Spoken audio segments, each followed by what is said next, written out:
071, it's time to take action, brothers. You are listening at novelfull.audio. Gotcha. Zach Huber finally fell for it.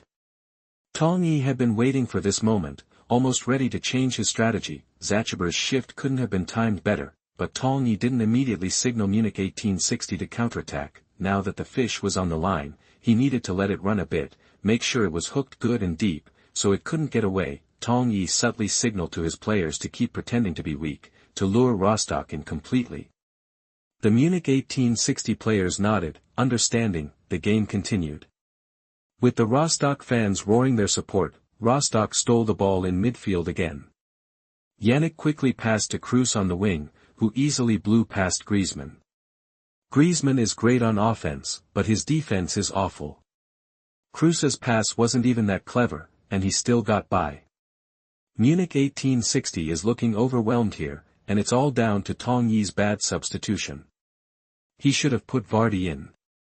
Fred blurted out. Klinsmann frowned, saying nothing. Kroos quickly crossed the ball, finding West Germany, who was retreating. West Germany played a quick 1-2 with Nezer, then charged into the box and volleyed before Campbell could get to him.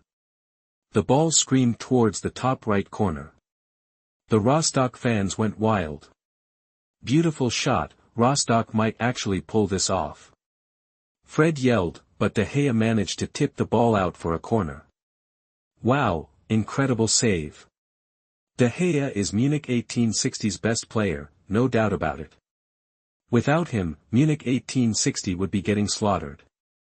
Fred said. The Rostock fans were understandably disappointed, but confident they would score if they kept up the pressure. Corner kick, Rostock. Kroos curled the ball into the box. Sebastian and Campbell both leaped for it, Campbell heading it clear. But Yannick, outside the box, met the clearance with a fierce shot, just clearing the crossbar. 3 minutes later, Rostock put together a slick passing move on the wing. After a series of 1-2s, Kroos cut the ball back to Nezer, who shot low and hard. Campbell stretched and poked the ball away just in time. Yannick, lurking on the edge of the box, swung wildly, missing the ball completely. Another missed opportunity for Rostock. Still, the Rostock fans were pumped. They were convinced they'd break through soon and win big. Rostock kept the pressure on, attacking relentlessly, pinning Munich 1860 back in their own penalty area. Anyone watching would assume Rostock was the team behind. In the stands, Jacob sneered, you loser, now you see how bad you are. You don't deserve to coach in the German second division. You're just a nobody who slept your way into the job.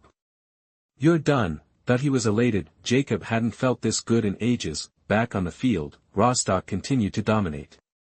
Kroos threaded a great through ball from the edge of the box, but Campbell muscled West Germany off the ball at the last second. A real shame. West Germany would have been through on goal. Zach Huber on the sidelines looked frustrated, stamping his feet. What a chance. Zach Huber was starting to have regrets. He regretted not pushing his team forward sooner. If he had, they could have been up 2-0 or 3-0 by now. But who knew Munich 1860 was so awful? Who knew Tong Yi was so mediocre, an amateur coach? Such a pity, such a missed opportunity. He should have urged his players forward sooner. It was his fault. He'd been too cautious. Of course, Tong Yi was partly to blame too, being such a terrible coach. Zach Huber was still lamenting when the game suddenly flipped on its head. The Munich 1860 players saw Tong Yi's signal, time to strike. They were itching to hit back after soaking up pressure for so long. The energy building inside them was about to explode. They'd been waiting for this moment, and now they were finally going to fight back. They were so pumped they were practically shaking. De Gea saw Tong Yi's signal as well. Under Campbell's cover, he rushed to secure the ball. Then, he saw three figures tearing forward: Griezmann, De Bruyne, and Vardy. He cradled the ball, took a couple of steps, and launched it with a massive throw before the Rostock forwards could close him down. Counterattack. Munich 1860 launched a lightning-fast counter. The Rostock players were stunned, their faces etched with horror. The speed of the transition caught them completely off guard. A collective gasp went through the crowd.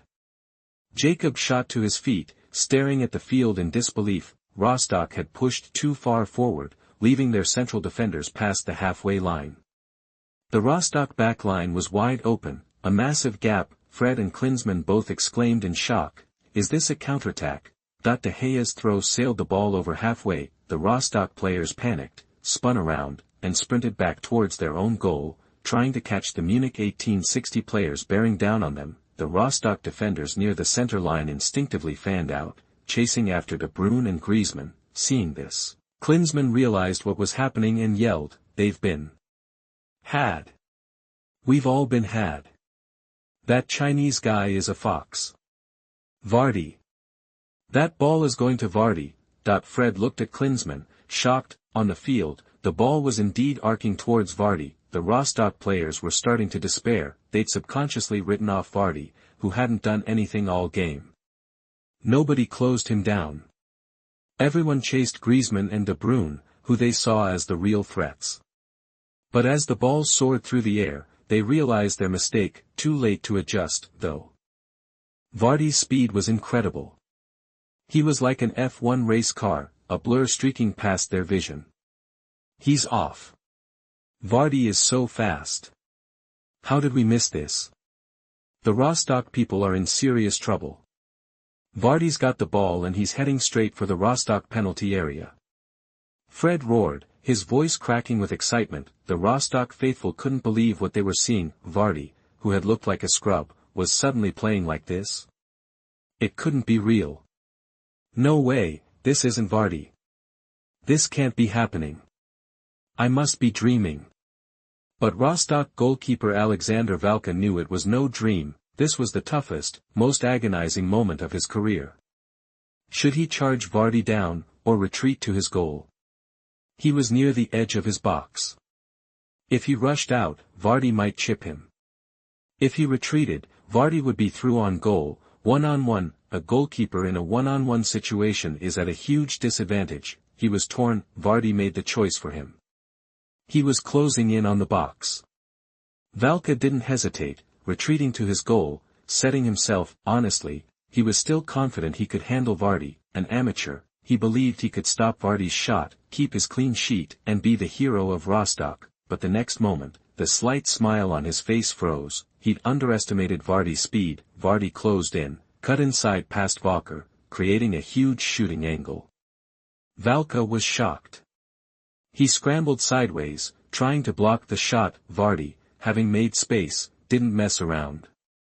He fired a quick, low shot to the far corner. Valka reacted quickly, but it wasn't enough. The ball slipped under Valka and into the bottom corner. 1-1.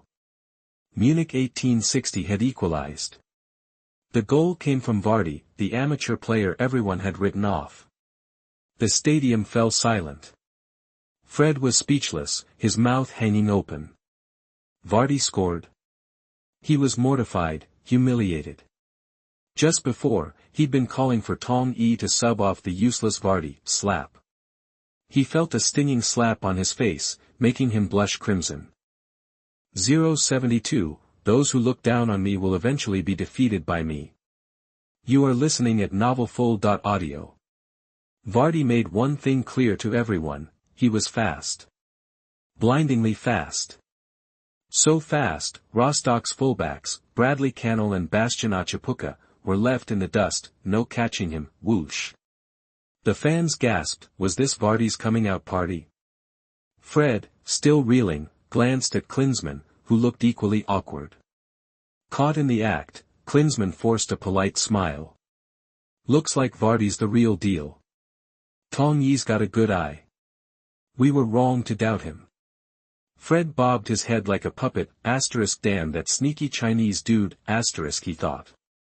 What a schemer. Vardy's obviously a lethal weapon, but Tong Yi played him as a utility guy, chasing down every ball. He acted like a clueless idiot to throw everyone off. Klinsmann elaborated, that Tong Yi's got some moves. Putting Vardy and caught Chachuber completely off guard. He baited Rostock into attacking. You can't crack that Iron Curtain defense otherwise. Fred nodded furiously. Exactly. He totally misled us, and Vardy sold it perfectly. Then boom, he explodes. Zach Huber, on the field, finally caught on, and he was furious, to be played for a fool by Tong Yi, that pretty boy nobody, cut him to the core, he was about to blow a gasket.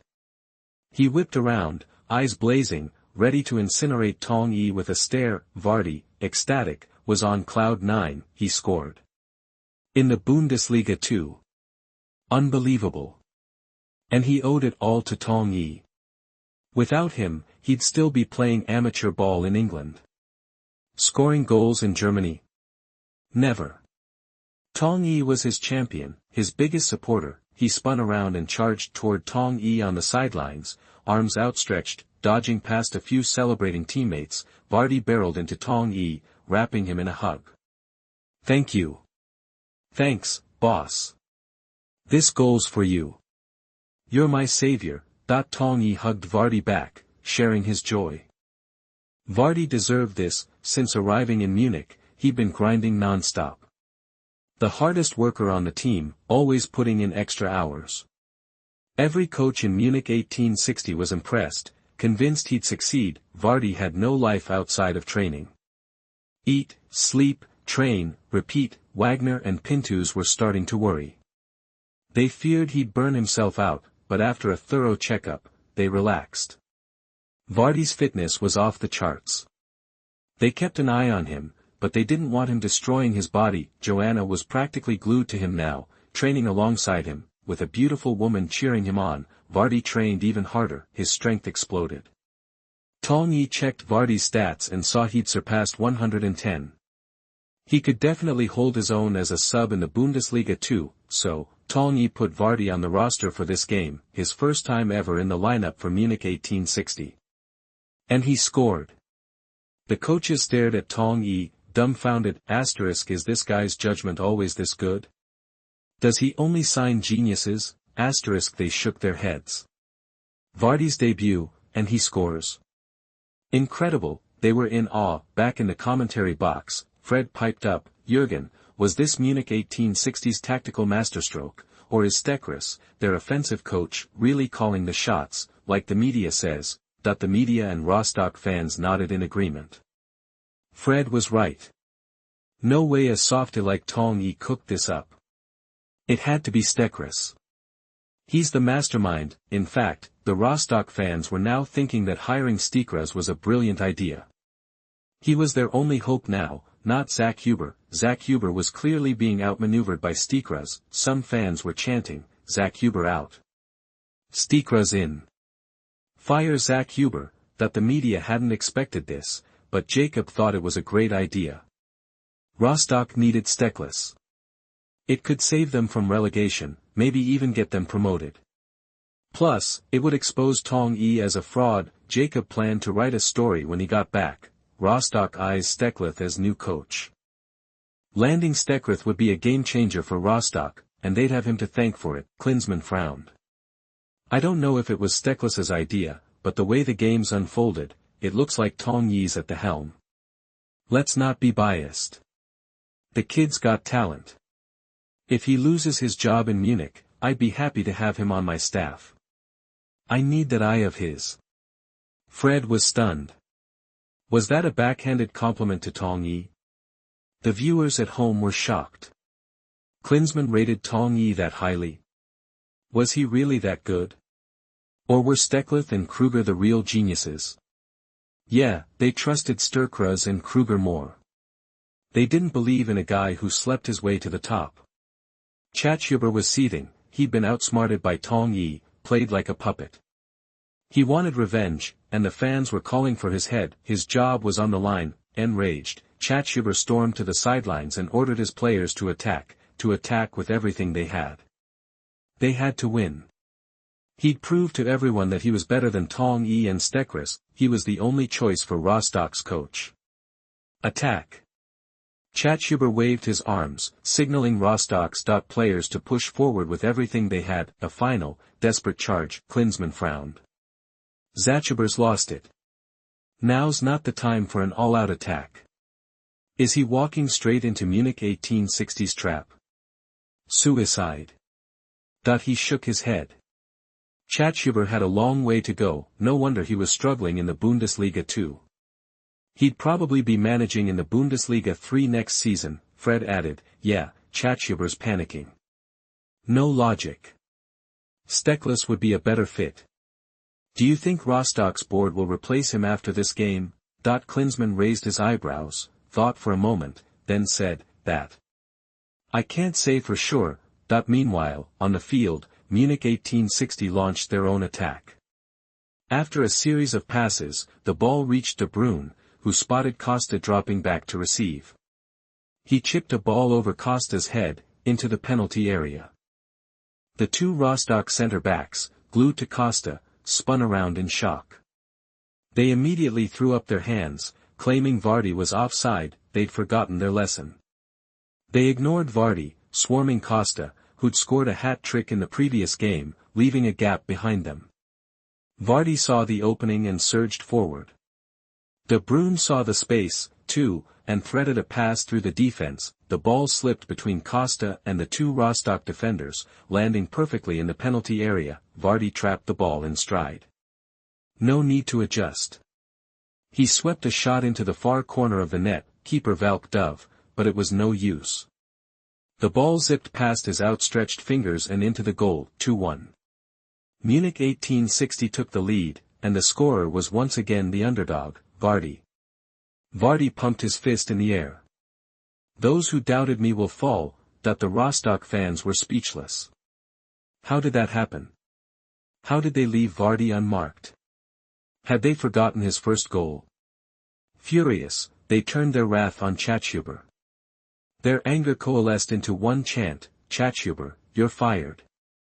073, sudden surprise and stunning the audience. You are listening at novelfull.audio. Chatshuber's face twisted. The wave of noise was deafening. Before, it had just been scattered shouts, but now the entire stadium was a roaring mob. Chatshuber was shaking, not with excitement, but with pure rage. He couldn't believe the audacity of the Rostock fans.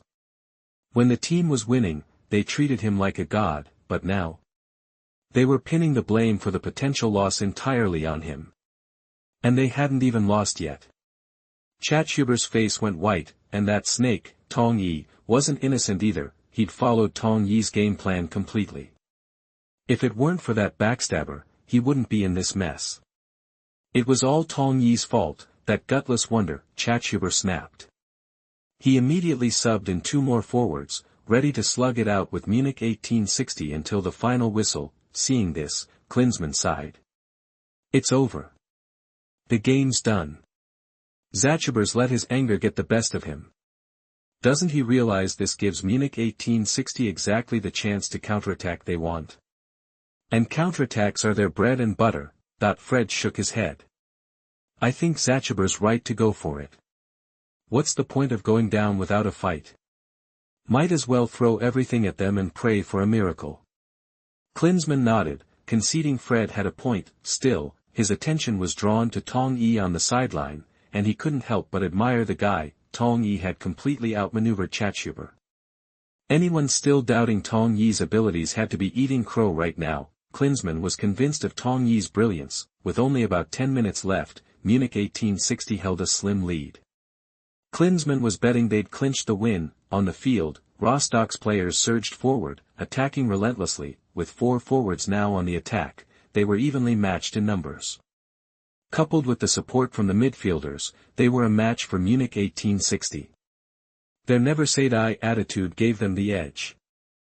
Rostock was laying siege to Munich 1860. They still had a chance. Rostock fans watched, praying that their team could pull off a late comeback. Carnell, the wing-back, charged down the sideline. He played a quick 1-2 with Kroos, blew past Munich 1860 defender Holubas, and sent a cross into the penalty area. The Rostock faithful erupted. This was it. In the box, Nezer leaped, aiming a header at the ball. But Campbell, right beside him, headed it out. Yannick, lurking on the edge of the box, took a shot. The ball deflected off Maddox's leg and sailed out of play. Corner kick. Rostock was gifted an opportunity. Yannick curled the ball towards the far post. Campbell beat Nezer to it and knocked it out on the opposite side. Campbell was clearly dominating Nezer. Remembering Nezer's pre-game trash talk about Campbell, everyone felt second-hand embarrassment. Nezer looked washed up compared to Campbell. Another corner kick for Rostock. Zach Huber paced the sidelines, urging his team to capitalize and deliver a knockout blow. This time, Yannick passed it short to Cross. Holebas saw an opening. This was his chance to win the ball. He lunged at Cross, but Cross anticipated the move and shielded the ball with his body. Holebas's tackle connected with Cross's leg. Little Cross hit the ground, screaming. The Rostock fans went ballistic, their faces red with anger. They roared at Holebas, wanting to tear him apart. Ouch! That was reckless. Holebas mistimed that completely. He shouldn't have gone in. Klinsmann said, frowning. The Rostock fans didn't care. They just unleashed on Holebas. Zach Huber went wild on the sidelines, yelling at the referee, looking ready to jump onto the field and take him hostage. Tong Yi shook his head, then called out to the bench. David, get warmed up. That he was preparing for the worst, and sure enough, the referee didn't disappoint. Red card. Holebas was ejected from the game. Wow! A twist. Rostock gets a huge break. Munich 1860 is down a man. This is their chance. Rostock, you have to seize the moment. Fred was excited. This game was far from over. Everyone thought Munich 1860 had it in the bag. Now, a sudden turn of events had changed everything. It seemed fate didn't want Munich 1860 to win. Jacob grinned, thinking, let's see you worm your way out of this one, kid. Media reporters captured the scene. On the field, the Munich 1860 players tightened their marking, playing with renewed intensity. Tong Yi subbed in Alaba for Costa, reinforcing the defense. Klinsmann noted, Tong Yi's playing it safe, giving up on the attack. It makes sense with so little time left. He needs to shore up the defense. Holebas got carried away. Rostock fans didn't care. Their moment had arrived. They jumped and cheered, hoping their team could turn the tide. From a free kick, Cruz sent a looping ball into the penalty area. The ball sped towards the near post, where West Germany nodded it towards the goal ahead of Gavanjanidze. It was headed straight for the corner. Rostock fans screamed, yes, but De Gea made a diving save, pushing the ball away. Rostock secured another corner kick. They were dominating, putting Munich 1860 under tremendous pressure. Kruger, the assistant coach, rushed to the sideline, yelling, mark your men. Don't give them any space. Jacob smirked. Didn't you say Kruger and Sturkras weren't calling the shots? How are you going to spin this one? The media documented the scene. Munich 1860's players were now sticking to their opponents like glue, their movements more purposeful. The referee blew his whistle.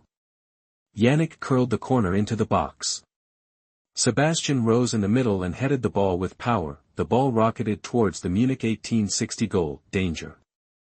De Gea leaped, tipping the ball over the bar. Still no goal for Rostock, but another corner kick. Rostock continued to pressure Munich 1860, threatening to score with every attack. Klinsmann said, Munich 1860 is in trouble. He was worried. Rostock was on fire, and it was proving hard to contain them. Rostock set up a tactical corner. After exchanging passes, Yannick feigned a cross and swept the ball to the top of the box. Cross unleashed a powerful volley. The ball flew towards the Munich 1860 goal. The shot was too fast, too strong. Munich 1860 fans braced for the worst, feeling an equalizer was inevitable. Boom. The ball struck Matic, who had jumped to intercept. It ricocheted out and bounced to the center circle. Rostock fans were crestfallen. Without the deflection, it was a guaranteed goal. When had Matic moved into position? They hated Matic for denying them a goal. Rostock fans were devastated, some even in tears. Danger. Rostock is in danger. Their defense is exposed. Vardy is free. This could be it for Munich 1860. Fred screamed. The mood among Rostock fans shifted from disappointment to despair. The ball, deflected by Matic, flew towards Vardy, who was lurking near the center circle. He was completely unmarked. Had Rostock just handed them the win? Why wasn't anyone on Vardy? He'd already scored twice. This wasn't some amateur. He'd scored 2 goals for Rostock. How could they leave him unmarked? What were the Rostock players thinking? Outrage. Rostock fans unleashed their fury on their players, but the Rostock players were giving it their all, pushing for a goal. And they'd been so close. If they'd scored, who cared if Vardy was free? Their only mistake was not converting their chances. Vardy turned, quickly passed the ball, then dodged the oncoming centre-back, Bilo. He didn't even give Bilo a chance to foul, and sprinted towards Rostock's penalty area. Rostock's goalkeeper, Balk, was resigned. Why did he always have to face this guy one-on-one? This time, he rushed out to challenge Vardy. Vardy easily used his pace and agility to sidestep Balk. He slotted the ball into the empty net. 3-1. Munich 1860 had all but sealed the win. Vardy, the substitute, scored a hat-trick, silencing the crowd. 074, the treacherous and cunning bastard. You are listening at novelfull.audio. 3-1. Munich 1860, playing with only 10 men, pulled off a stunning comeback victory against Rostock on their home turf. The Rostock fans were furious. A unified chant echoed through the stadium. Zach Huber, you're fired. Only 2 games into the season, Zach Huber was already facing a crisis, his job hanging by a thread. It was brutal. The media knew exactly where the Rostock fans were coming from. Counting the German Cup loss, Rostock had dropped 3 straight games. Worse, they'd lost 2-1 to Osnabrück, a team relegated from the 2nd division last season, in the first round of the German Cup. Now, they'd lost 2 league games in a row. To top it off, they'd blown a lead against Munich 1860.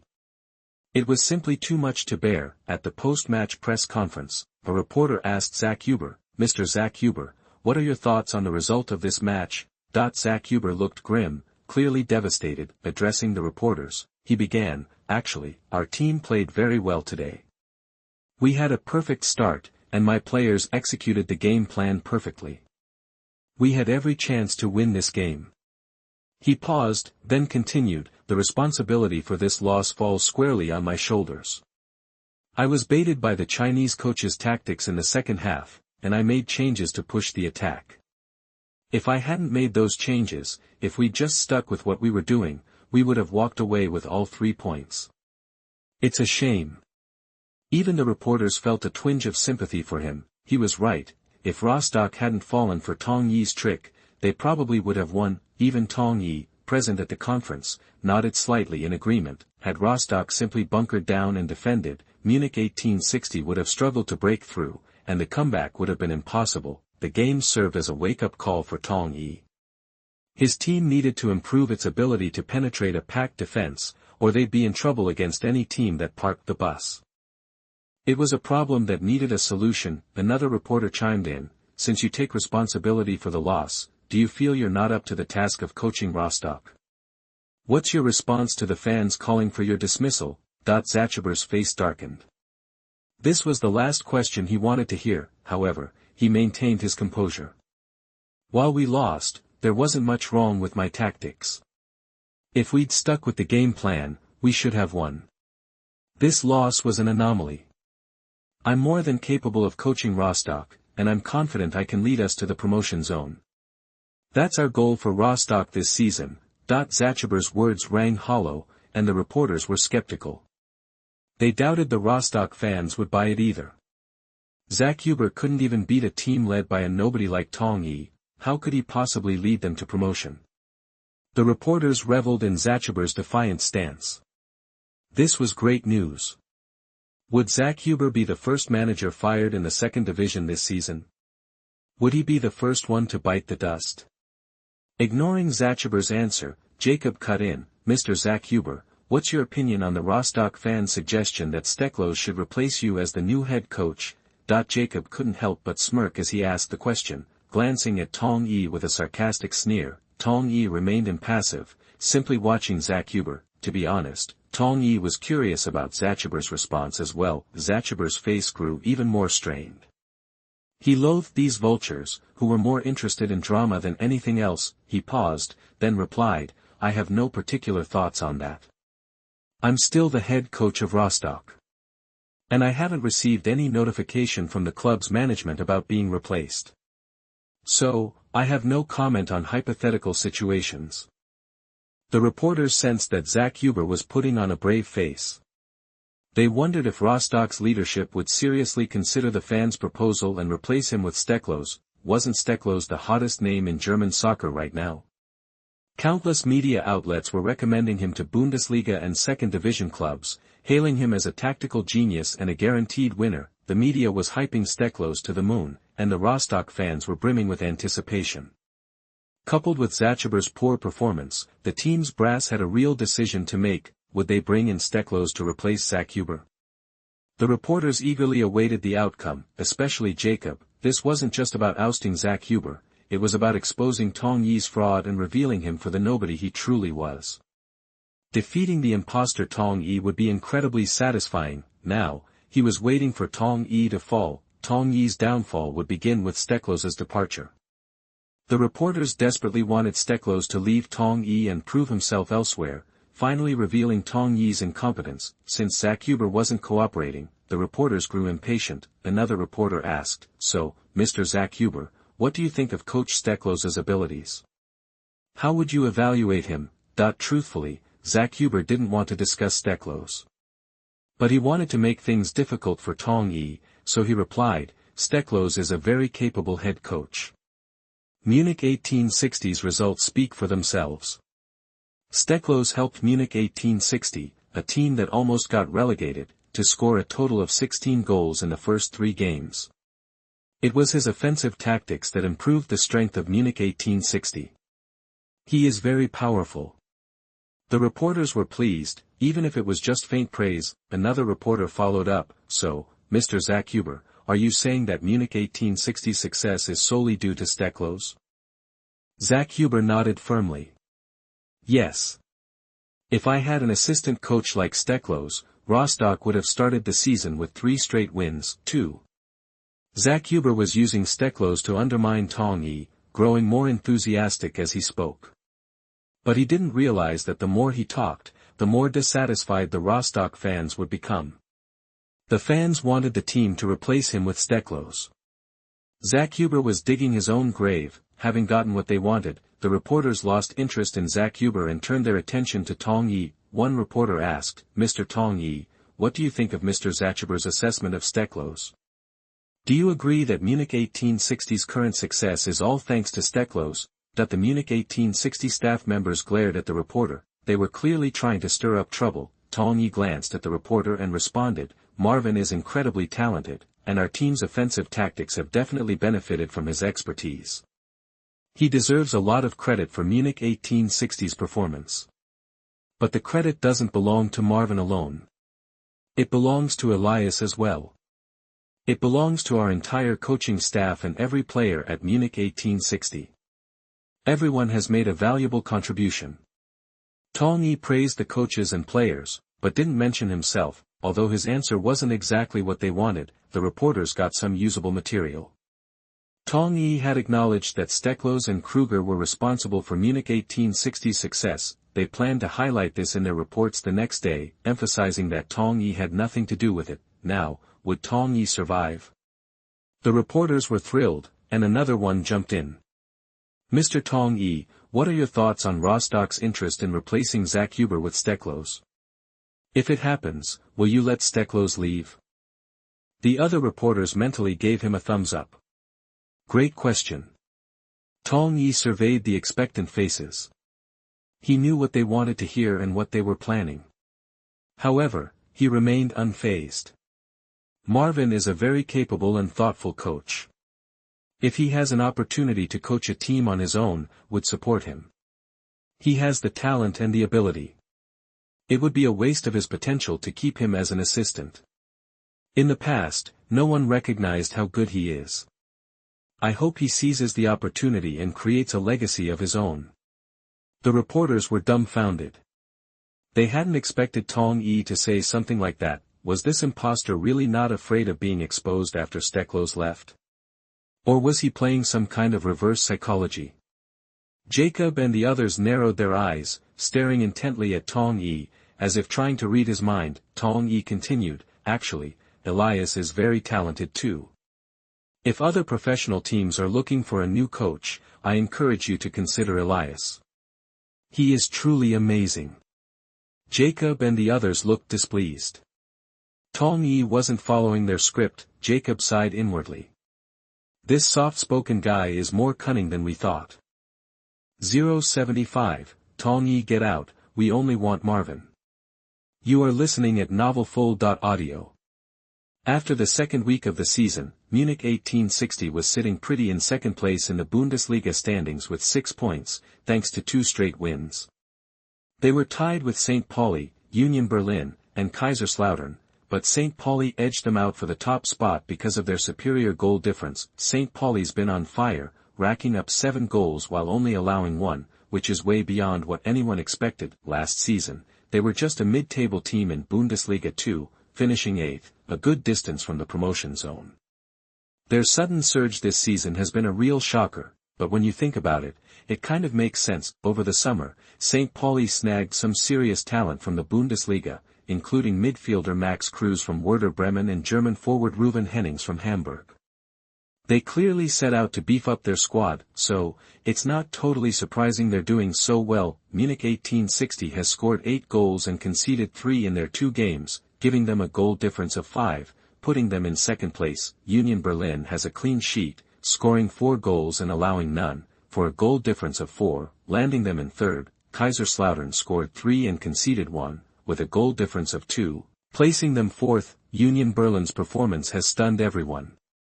This newly promoted team is sitting third in the league after just 2 games, which is completely unexpected. Yep, Union Berlin was the Bundesliga 3 champion last season, earning them a promotion to Bundesliga 2. They've definitely been a surprise package. Tong Yi's pretty happy with how things are going.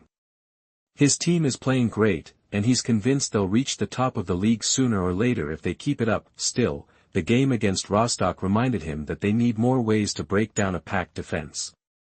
He needs to figure out how to solve this problem, because if he doesn't, other teams in Bundesliga 2 will use the same strategy against Munich 1860.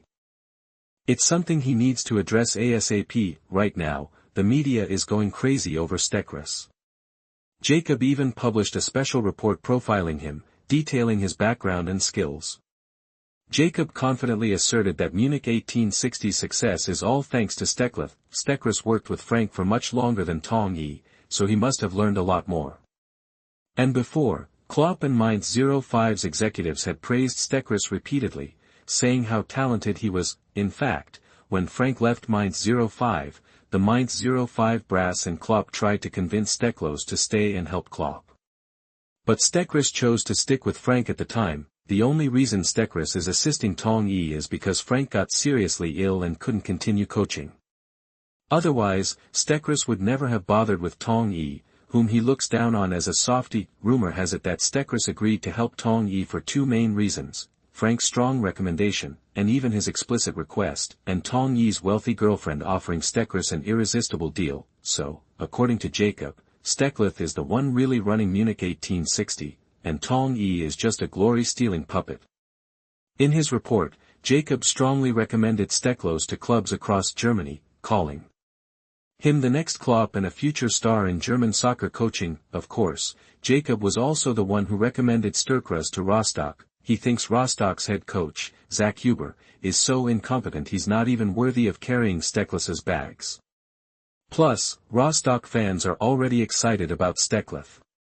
It's not out of the question that they might actually replace Huber with treacherous. Jacob's reports are also full of digs at Tong Yi. He paints Tong Yi as a shameless thief stealing treacherous's and Kruger's credit and showing off. He calls Tong Yi a liar who's deceiving the fans and the entire German soccer community, and argues that he should be kicked out of Germany and banned from German professional soccer forever. Many other media outlets are echoing Jacob's narrative, claiming Munich 1860's success is all treacherous's doing. They're urging teams to snatch up treacherous, promising he'll deliver miracles. They're tearing down Tong Yi, portraying him as a credit-grabbing fraud. The negative press is piling on Tong Yi, threatening to drown him. Of course, not everyone is bashing Tong Yi. Klinsmann is at least sticking up for him. When asked about it, Klinsmann said, "I don't agree with everyone else. I think Tong Yi, the Chinese coach, is doing a good job, even if his coaching isn't perfect, there has to be something." That the reporters laughed, understanding what Klinsmann meant. Klinsmann continued, "I still don't know who's calling the shots with Munich 1860s tactics, or whether Steckless is really responsible. But one thing I do know is that Tong Yi brought in those talented young players. That alone shows how good he is." The reporters who don't like Tong Yi weren't happy to hear this, and even got mad. But they can't deny it, everyone knows Tong Yi has the transfer power at Munich 1860, and he's the one who recruited those players. They mocked Tong Yi when those players were first announced. They criticized his signings in their news reports.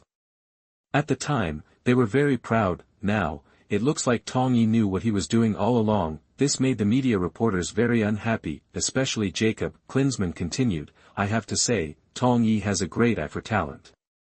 Especially Vardy in this game. This amateur player's amazing performance proves that Tong Yi's vision is better than all of ours, and that's what makes him great." The reporters really can't argue with Klinsmann. Klinsmann also said, "It shows that Tong Yi is talented and capable. So, I think Munich 1860's current tactics are coming from Tong Yi. Because these tactics have shadows of Frank and Klopp, but there are also very big differences. There are many new things in it. I don't think this is caused by Steckless.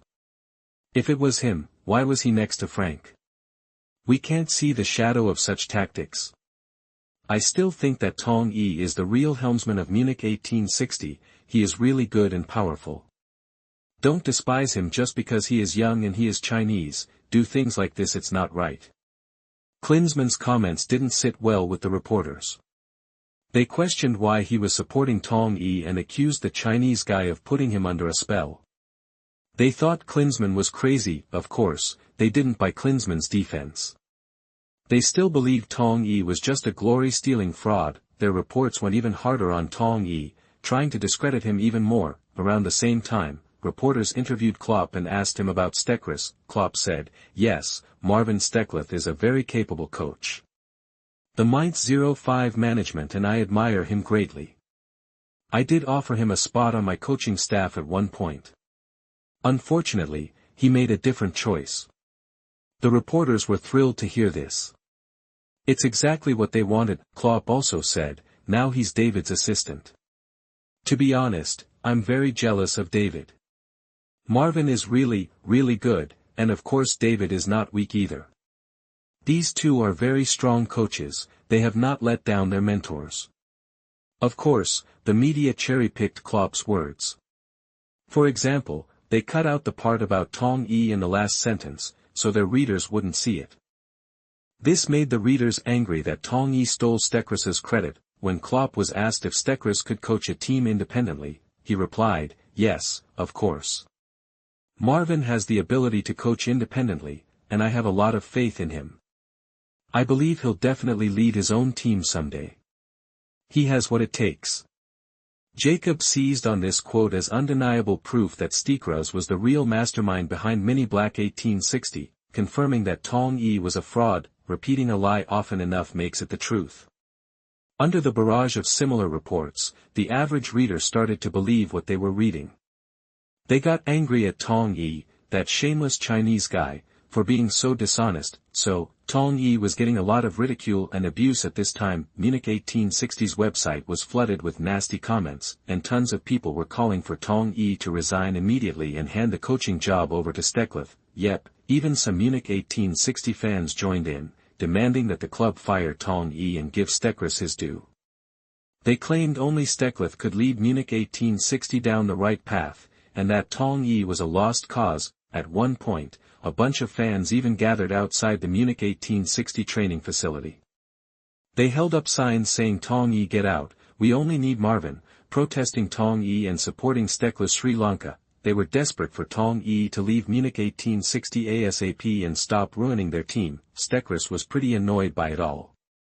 He thought these fans had no backbone and were just puppets being manipulated by the media. He thought they were a bunch of idiots, Tong Yi calmly said, let's ignore them and focus on what we're doing. 076, is Rostock really going to change coach? You are listening at novelfull.audio. Rostock Club Building, President's Office, Hanseatic Rostock, Northern Germany, under the grey sky, the office lights seemed dim, the atmosphere was heavy, the expressions on the faces of the four people in the room mirrored the weather outside. Zach Huber looked at the three across from him, his heart sinking. This was serious. The president, general manager, and sporting director were all here. Was he about to get fired? Zach Huber thought of the rumors that Rostock was replacing him with Stekleth, an assistant coach from 1860 Munich. He'd dismissed them before, but now he wasn't so sure. He glanced at the bald man to his left, immediately suspecting he was behind this. This was René Reidelwich, Rostock's sporting director, a former midfielder. Reidelwich played 200 games for Rostock from 2000 to his retirement in 2008, becoming a club legend. After retiring last year, he became the sporting director for Anker Wismar in the German Northern Regional League. This season, President Inge Stuckmann brought him back to Rostock in the same role. Zach Huber suspected Reidelwich because he'd played for 1860 Munich from 1994 to 1996 and still had connections there. If Rostock was replacing him with Stekleth, Reidelwich was pulling the strings. He was so focused on Reidelwich that he completely ignored Dirk Grabo, the general manager, on his right. Zach Huber said calmly, Mr. President, what's the urgency? Before Stuckmann could answer, Grabo jumped in. Andreas, the team's performance is nowhere near what you promised. You know we're under pressure and the fans are furious. Zach Huber frowned. It was his fault, no question. He knew the fans were restless, but he replied, it's early in the season, we need time to gel. Trust me, give me a little more time. I can build Rostock into a competitive team. I'm confident I can do it. Grabo took a deep breath. We want to believe you, but we're running out of time. We can't give you that much time. If the team can't find its stride soon, how can we hope to get promoted? He left unsaid, we're not impatient, you're just too slow. Zach Huber frowned, hating those damn reporters and Stekleth. Without them, he wouldn't be facing this, wouldn't be backed into a corner. Zach Huber sighed and opened his mouth, but Stuckmann cut him off coldly. We're giving you 2 more games, Stuckmann said flatly. If you can't deliver wins, prepare to resign. Then, Stuckmann dismissed him with a gesture. Zach Huber had plenty to say, but seeing her expression, he didn't dare push it. But before leaving, he said solemnly, don't worry, Mr. President, I'll give it everything I've got. We'll win those 2 games. With that, Zach Huber left the president's office. After Zach Huber left, Stuckmann glanced at Grabo. Do you think he can turn things around? Grabo had brought in Zach Huber. Of the 3, he knew Zach Huber best. Grabo hesitated, then shook his head slightly. I don't know. Stuckmann frowned, her face tightening. She'd been feeling immense pressure. The fans were practically ready to break down her door. Stuckmann turned to Reidelwich. We can't wait any longer. Get in touch with Stekleth, just to be safe. Reidelwich nodded slightly, signaling his understanding. Stekleth sneezed violently, startling Tong Yi. Tong Yi looked at Stekleth, concerned. What's wrong? Catching a cold. Stekleth rubbed his nose hard. The sneeze had nearly killed him, bringing tears to his eyes. His nose felt cramped and awful. Tong Yi was worried. Maybe you should go home and rest. Or, maybe some spicy Sichuan hot pot would clear you right up. Stekleth glared at Tong Yi, warning in his eyes. The last time Tong Yi had taken him to eat Sichuan hot pot, he'd nearly choked. It was so spicy, he'd had diarrhea for 3 days straight, almost dying from the heat. He refused to eat with Tong Yi ever again. A chill ran down Stekleth's spine. He shook his head frantically. I don't have a cold, and I wouldn't eat that stuff if you paid me. Kruger sauntered over, grinning. Marvin won't eat it, but I will. David, I have a cold too. I need the fire of Sichuan hot pot to sweat it out. Tong Yi rolled his eyes at Kruger. The guy was a bottomless pit. Truthfully, Kruger had been burned even worse than Stekleth last time. But he seemed addicted to Sichuan hot pot, practically begging Tong Yi to take him every day. Tong Yi deadpanned, "You look way too healthy to have a cold." Kruger chuckled, then turned to treacherous. "He doesn't have a cold. He's just got someone talking about him. Look, his ears are red." Tong Yi blinked. Did Germans do that too? Did their ears burn when someone was talking about them? Treacherous glared at Kruger, then snapped, "Why aren't you out there running drills instead of standing around here? The next game is right around the corner. If you can't pull out a win, we'll see how much you're laughing." Kruger said casually, "Don't sweat it. My training's going great. David's got something with Seoul later anyway, so I'll let them off early." Treacherous looked at Tong Yi. "Really?" Tong Yi nodded slightly. "Yeah," Treacherous said immediately, "then get going, it's important."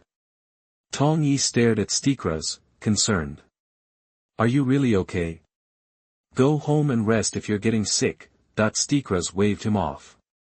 "I'm fine, just get to work." Tong Yi studied Treacherous, seeing he really seemed okay. Then, he turned and walked toward Campbell, who was resting on the sidelines, and sat down next to him. Campbell immediately handed over a bottle of water.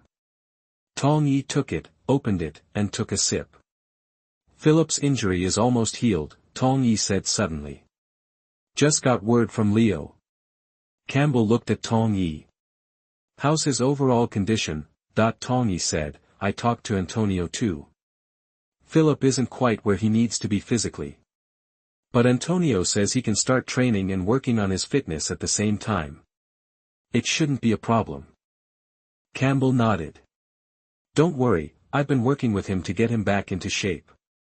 Tong Yi looked at Campbell. "I want you to help him get back to where he was, but I also want you to pass on your experience so he can avoid mistakes and develop faster. That's crucial for 1860 Munich, and it's crucial for you." Campbell looked at Tong Yi, thought for a moment, and nodded slightly. He knew Tong Yi was right. If Senderos recovered and improved quickly, he could become the cornerstone of the team's defense. Campbell could then dedicate more time to coaching and learn from Kruger. Right now, he was Kruger's assistant for defensive drills. He was learning a lot, realizing Kruger was incredibly talented. Campbell didn't just want to be a defensive coach. He wanted to lead his own team someday. He needed to learn from Kruger, Treacherous, Tong Yi, and others, which demanded a lot of time. He felt he didn't have enough time, that he needed to focus more on this. However, he was the core of Munich 1860's defense, and the team needed him. So, he couldn't dedicate enough time to studying. That frustrated him. With Senderos recovered, getting him back to peak condition and speeding up his development would free up time for Campbell to study, so, Campbell agreed. "Don't worry, I'll teach Philip everything I know." Tong Yi was grateful and satisfied. He patted Campbell on the shoulder and said nothing more. Soon, another person appeared at Munich 1860's training grounds, Senderos. He mostly trained alone on the sidelines. After everyone finished, Campbell would give him a special workout. Senderos and Campbell became the team's busiest members. Time passed, training continued, and the third round of Bundesliga 2 was fast approaching. 077, are you too lazy to even show up? You are listening at novelfull.audio. Back at their home field, Munich 1860 is gearing up for their third-round match at Allianz Arena. No travel this time, they get to stay put. The day before the game, the team's at their training base, going through their paces, and wouldn't you know it, it's open media day, so, tons of fans and reporters are at the Green Forest training ground. Of course, they can't just waltz onto the field, they're watching the training session from behind the fence. After practice, they'll get their chance to meet the players and maybe snag an interview. Right now, all eyes are on the field, but a certain blonde's turning heads on the sidelines. She's got long hair pulled back in a neat ponytail, rocking a blue baseball cap, a white tube top, and a black, open high-waisted jacket that can't hide her curves. Tight hot pants show off her legs and, to top it off, she's got bright blue sneakers. Young, beautiful, and hot, that's the vibe she's throwing out to every guy there. Next to her is a middle-aged dude with a close-cropped haircut and a full beard. Suddenly, every dude there is glaring at this guy, wondering, how'd he manage that? And maybe cursing him a little under their breath, the blonde beauty says, Sebastian, are we really going to get what we want? Jacob replies confidently, of course. Don't sweat it, Hannah. Yep, these two are Jacob from Bild, and Hannah from Munich Daily News. Hannah says, worried, we've seen the videos and photos of Treacherous leading training by himself. People are talking. If this freeloader doesn't do something, are we just going to let Treacherous run the whole show? Jacob hesitates, it shouldn't happen. My source tells me that even though that happened before, Steckleth and Kruger are still running things, and this deadbeat's barely involved. Hannah doesn't doubt Jacob's source, but she's still shocked by Tong Yi's nerve. This leech doesn't seem to care what anyone thinks. He's just doing his own thing. Hannah asks, is he seriously that arrogant? He's not even trying to hide it. He probably thinks his girlfriend's money fixes everything, Jacob says. Hannah's face hardens. She can't stand guys who live off women. She's pissed that Tong Yi is so comfortable with it. Suddenly, Hannah says, look, they're coming out. Training's about to start. Jacob sees Tong Yi surrounded by Treacherous and the others, and his eyes narrow. He says, get the equipment ready. We're about to get what we came for. Hannah still has doubts, but she pulls out her camera and gets ready to shoot the training session. Hannah stares at Tong Yi and thinks, is he really not even putting on a show? During practice, Treacherous glances at the fence and spots Hannah and Jacob aiming their cameras. His eyes widen. He walks over to Tong Yi and asks, there are some vultures out there. Are you sure you want to run the training session? Treacherous knows all about Tong Yi's situation. He's heard all the rumors. He can't believe what some fans and reporters think. They act like Munich 1860s tactics and success are all his doing when it's all been Tong Yi's work. Some people have even suggested him to other teams in Germany as their new coach. Basically, everyone was calling Tong Yi a fraud, which felt like a backhanded insult to Treacherous, too, making him a thief stealing someone else's glory. He really doesn't like these reporters. Now that they're back, Treacherous is worried. He hopes Tong Yi will at least pretend to be in charge so these guys can't twist the story. Tong Yi glances at Jacob and Hannah and doesn't even flinch. He knew they'd be back. They're looking for any excuse to take him down. Tong Yi says calmly, nah. No point in faking it. We'll do what we always do. Don't worry about them. Treacherous gets worked up, but Tong Yi cuts him off. It's fine. Honestly, I don't take them seriously. Don't sweat it. Go run the practice. Let them shoot their pictures. Whatever. Treacherous was about to argue, but seeing Tong Yi's expression, he gives up.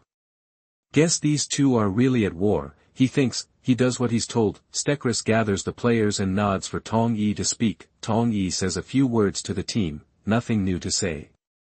Same as always. Stick to our tactics, train hard. We've had a good start to the season. Let's keep it up. Bundesliga, here we come, and you'll all be Bundesliga players. Let's go, boys. Promotion, raises, bonuses, it's all within reach. The players get pumped and shout, let's go. Let's go. Let's go. Tong Yi waves them off to start practice. He turns around, walks Pintus and Daphne to the side of the field, and sits down. Steckleth leads the Munich 1860 players to begin the day's training. The fans on the sideline start booing Tong Yi. This guy is such a joke, a total fraud. He can't do anything in training. It's all Treacherous and Kruger. How does he dare take credit for it? And he's so arrogant, he doesn't even pretend. They're pissed. The fans are all over Steckless, while blasting Tong Yi. Hannah and Jacob exchange a look, both stunned. Is this guy really doing this? He's not even pretending. He's blatantly stealing Treacherous's credit. That's insane. Doesn't he know you can't mess with public opinion? He thinks we're all idiots. Jacob is livid. How can someone be so shameless?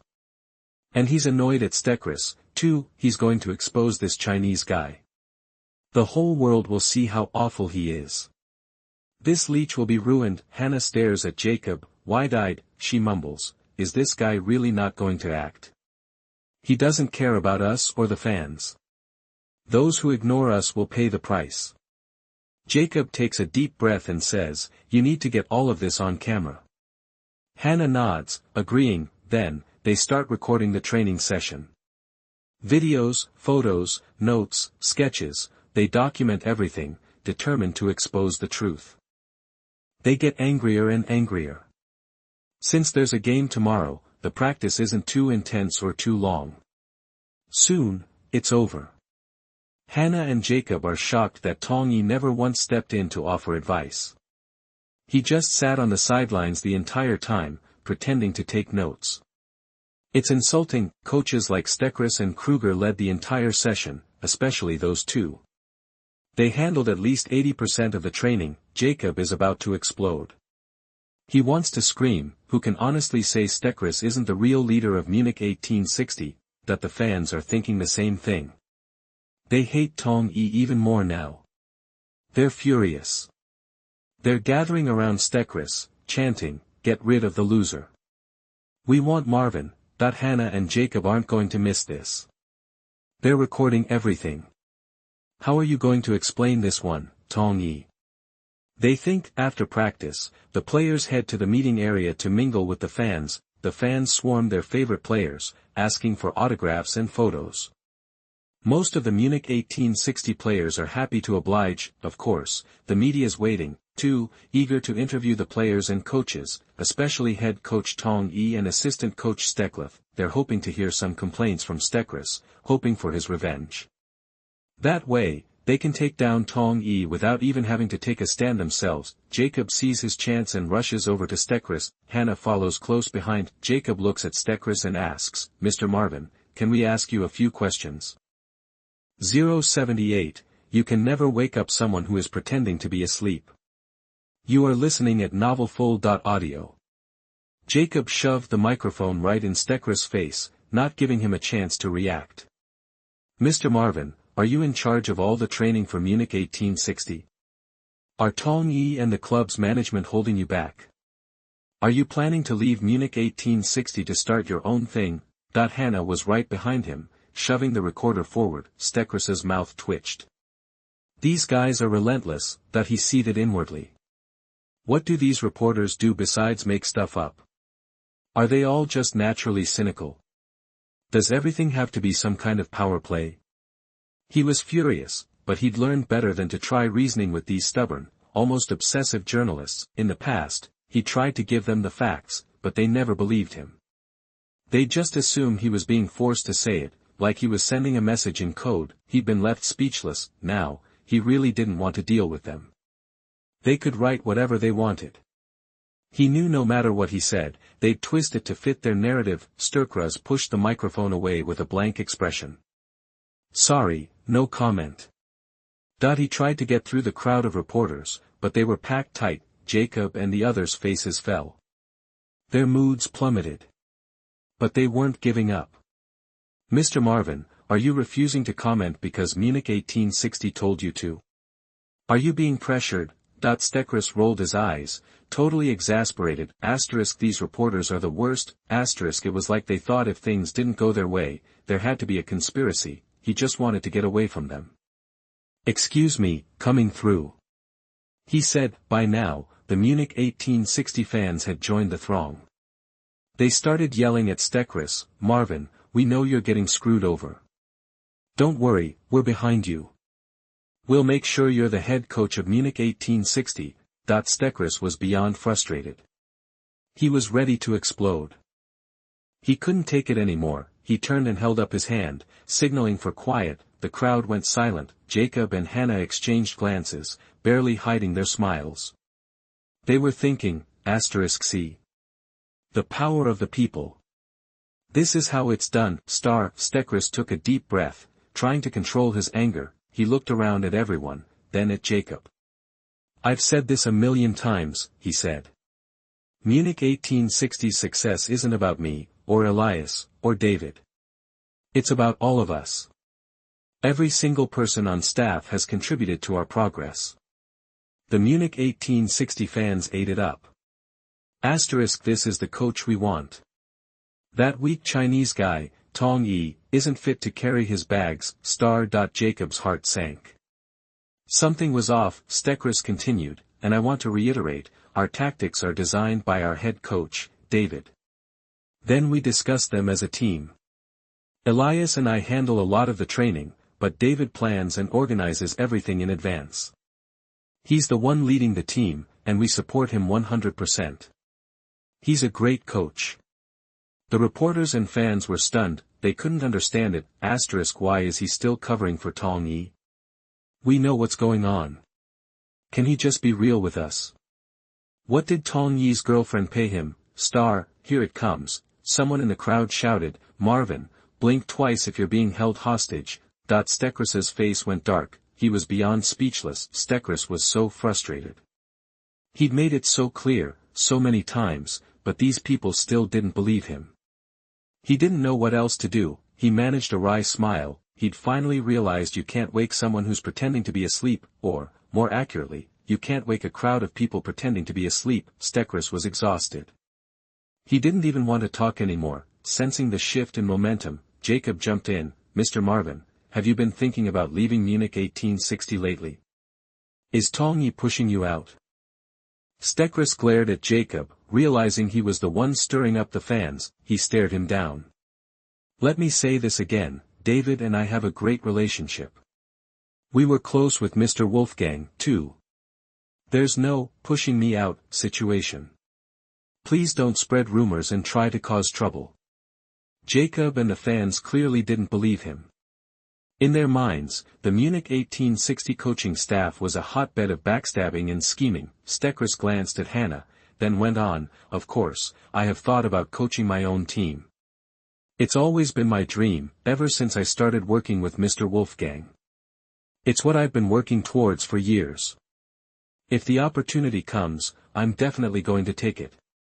And I know Mr. Wolfgang and David will support me. Jacob's eyes lit up. That's the news he'd been waiting for. He'd been right. Steckris couldn't stand Tong Yi anymore and was finally leaving. Once Steckris left, Tong Yi would be exposed as the fraud he was. His performance would tank, and everyone would see the truth. Jacob couldn't wait. Mr. Marvin, have you thought about which team you'd like to coach? Maybe Rostock? I heard their chairman, Stuckerman, is a big fan. Have they offered you a position? The Munich 1860 fans panicked. What? Steckris was leaving? Leaving Munich 1860? No way. Anyone could leave, but not Steckris. This had to be that Chinese guy's revenge. He was trying to drive Steckris away. That damn Chinese bastard, I hope he rots. The fans started chanting, it's not you who should leave, Marvin. It's that Chinese pretty boy who doesn't know anything. The Munich 1860 fans hated Tong Yi with a passion. Steckris felt terrible. He hadn't meant to cause so much trouble for Tong Yi. He didn't know what to say. He regretted saying anything at all. He shouldn't have agreed to the interview. Seeing how agitated the fans were, he stepped forward. Hey! I'm telling you, David and I are good. He's not trying to get rid of me. And I haven't made any decisions yet. There are a few clubs interested, but no one sent a formal offer. I think I still have a lot to learn. I need to stick with David and keep practicing. Steckris, who hated lying, was forced to fib. The truth was, he'd gotten offers from several teams, but they were all low-level leagues, mostly in the German 3rd division. Some 2nd division teams were sniffing around, but others weren't interested, so, it wasn't that he had no offers, it was that he didn't have any he liked. Jacob jumped on that. I heard Rostock contacted you. How could nobody have made an offer? Steckris said smoothly, I don't know where you get your information. I haven't heard anything about that. Maybe your reports are like that, just things you hear, that the rest of us haven't. Hearing the sarcasm in Steckris's voice, Jacob's blood boiled. Seeing that the fans were starting to calm down, Steckris quickly added, please stop spreading rumors about me and David. We're fine. David is a great coach. Everyone on the staff admires him. He's young, but he's incredibly talented. I learn a lot from him. Come watch the Munich 1860 games, and you'll see who's really running the show. The fans stared at Treacherous, unconvinced. Treacherous continued, tomorrow we play Karlsruhe. Come out and support us. Our goal is, top of the league. That he turned and pushed his way out of the crowd. The Munich 1860 fans applauded Treacherous. They thought he was a real hero. Compared to him, Tong Yi was nothing. Watching Treacherous walk away, Jacob fumed. Tong Yi's girlfriend must be seriously connected. After all that, Treacherous is still carrying water for him. 079, Tong Yi's enemies come to visit. You are listening at novelfull.audio. Tong Yi glanced at Treacherous, a slight smile playing on his lips.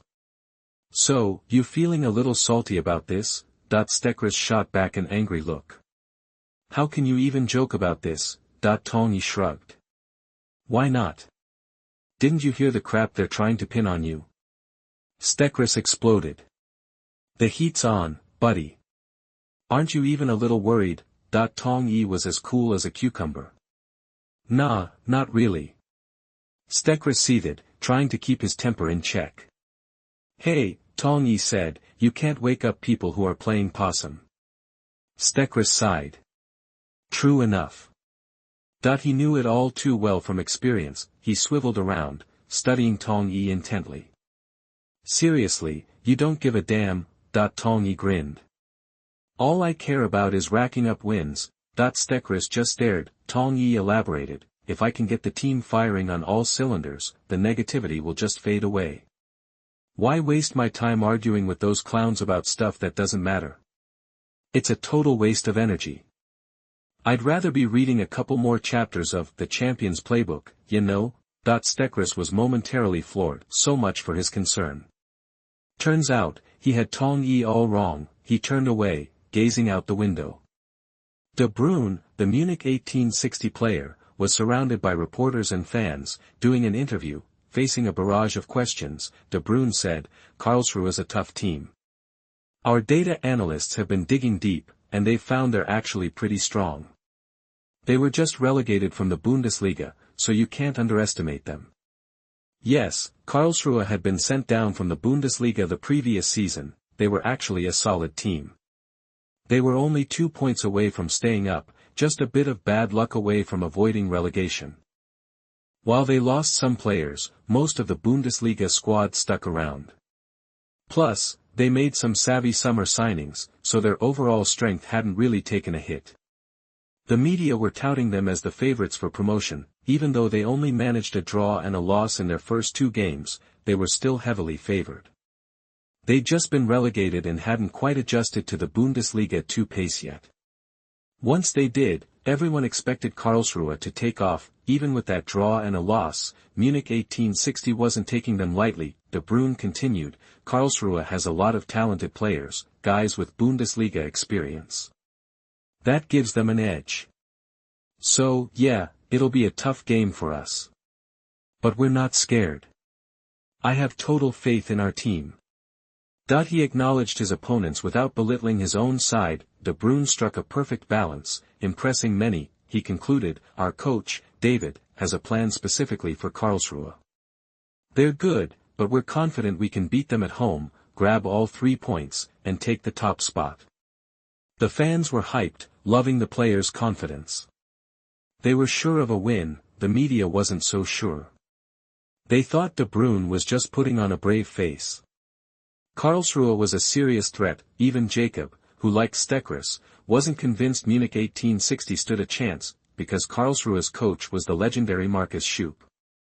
Schoop had been a star player, enjoying a brilliant career. He started with Kaiserslautern, winning the German Cup and Bundesliga in the 1989-90 and 1990-91 seasons. Then he joined Bayern Munich, wearing number 8 and becoming a key player. Later, he played for Frankfurt and Hamburg, racking up over 150 Bundesliga appearances. He finished his career in 2001 with Sturm Graz. After playing 128 games for them, he was a bona fide German football icon. After retiring, he turned to coaching. From 2004 to 2006, he managed Burghausen. In 2006, he joined Hamburg as Stevens' assistant. That April, he moved to Red Bull Salzburg in a similar role. When Karlsruhe got relegated, they brought in this big name to lead the team. He'd only been in charge for a couple of months, about the same time as Tong Yi, but his results were nowhere near as impressive.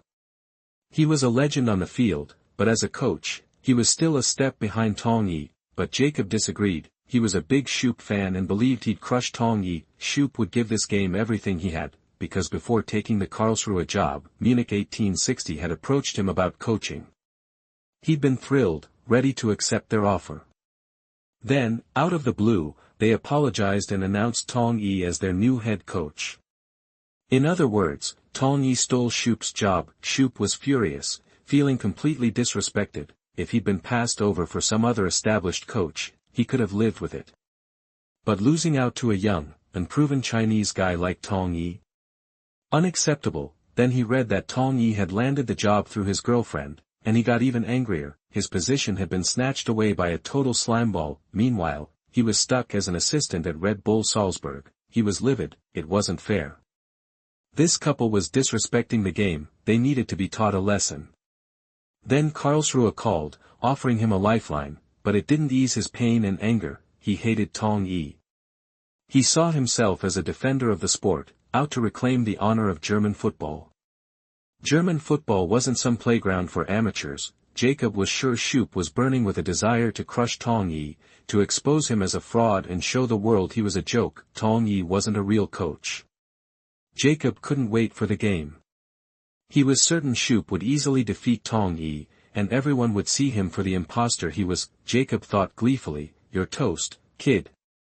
Then he went to interview Munich 1860 centre-back Campbell. Campbell told the media, "Sure, I know Karlsruhe striker, Lars Stindl.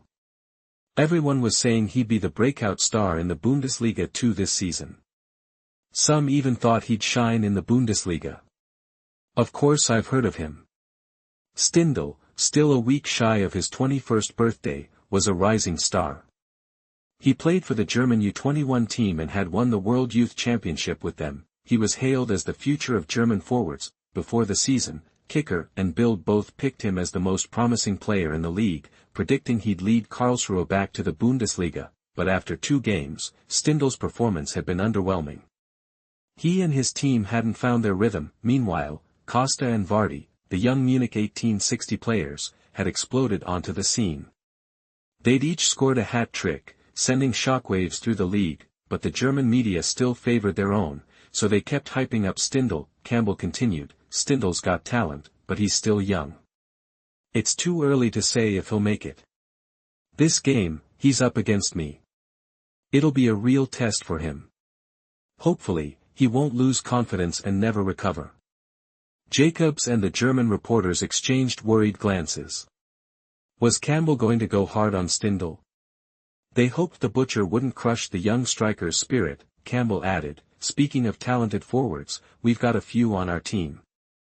They're way better than Stindl, if you ask me. I'm sure they'll score in this game. Munich 1860 is going to win." Campbell was brimming with confidence. But the reporters weren't worried. They knew Schupp wouldn't let Munich 1860 off easy. Karlsruhe would take the victory, so they left Munich 1860 and headed to Karlsruhe to interview the players and coach Schupp. They were confident Schupp wouldn't disappoint them, and he didn't. Schupp's first words were, "Don't worry, we're going to win this game." 080, facing the Bundesliga relegated team. You are listening at novelfull.audio. After Schupp's comments, the media went wild. It was just as they'd suspected. Schupp delivered. He went on, "I've read your reports.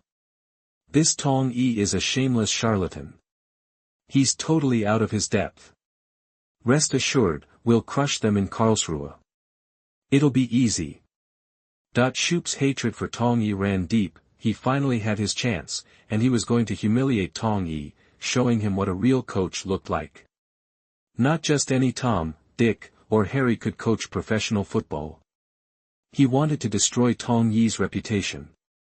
"I've watched Munich 1860's first 2 games, Schupp continued, "and frankly, they're not that strong.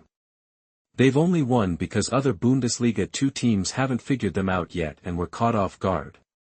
Jacob and the others nodded. agreeing with Schoop's assessment. Their tactics aren't some stroke of genius, Schoop said. It's just a high press, nothing new. I've studied it closely, and honestly, I'm confident we can beat them. Today's game is the start of Karlsruhe's climb. We're going to the Bundesliga. Jacob and the others applauded, clearly pleased. Schoop added, Munich 1860 has some talented young players, sure. But if they stay with Tong Yi, a clueless nobody, they're wasting their potential. My advice? For your own good, ditch Tong Yi, the fraud, and get out of Munich 1860.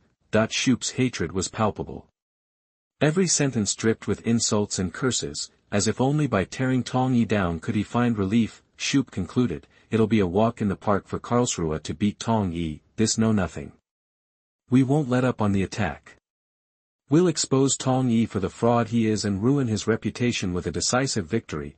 Jacob and the others clapped until their hands were red. They were buzzing with excitement, eager for the game to begin, but they'd have to wait a little longer. After interviewing Schoop, they went to speak with Karlsruhe's top striker, Stindl. To be honest, I know a bit about Munich 1860 from before, Stindl told them.